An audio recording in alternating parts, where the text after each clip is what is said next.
دوستو آج ہم بات کریں گے اس ڈرامے کے تازہ ترین موڑ کی، جہاں ہر کردار ایک پیچیدہ جذباتی کشمکش میں الجھا ہوا ہے۔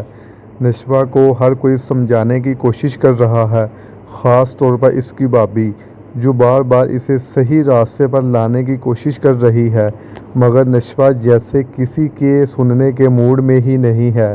دوسری طرف عمار بھی آتا ہے، سخت الفاظ کہہ کر چلا جاتا ہے، مگر کیا اس رویے سے حالات بہتر ہوں گے؟ جب عمار کی بہن اپنی ماں کو یہ سب بتاتی ہے تو ماں کا رد عمل حیران کن ہوتا ہے۔ وہ عمار کو سمجھاتی ہے کہ اب جب شادی ہو چکی ہے تو اسے اس رشتے کو نبھانا ہی ہوگا۔ وہ جانتی ہے کہ یہ شادی ضد میں کی گئی تھی، مگر کیا عمار اس بات پر غور کرے گا؟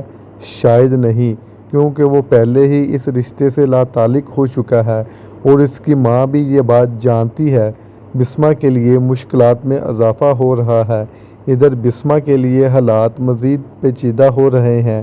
نشوہ کی دھتکار نے اسے ذہنی طور پر مایوس کر دیا ہے اور اب اسے لگ رہا ہے کہ اس کی آخری امید بختیار اور اپنی سابقہ ساس سے بات کرنا ہے، مگر افسوس، دونوں ہی اسے ٹکا سا جواب دے دیتے ہیں۔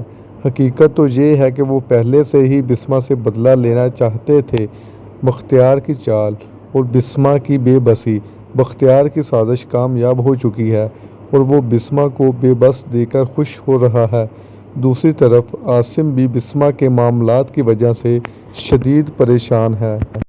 بسمہ اپنی بیٹی کے مستقبل کو لے کر خوف زدہ ہے، کیونکہ وہ جانتی ہے کہ عمار اور اس کی بیٹی کے بیچ اچھے تعلقات بننا ناممکن ہے۔ اس لیے وہ بار بار التجا کر رہی ہے کہ یہ رشتہ ختم ہو جائے، مگر اس کی سابقہ ساس کسی صورت ایسا نہیں چاہتی۔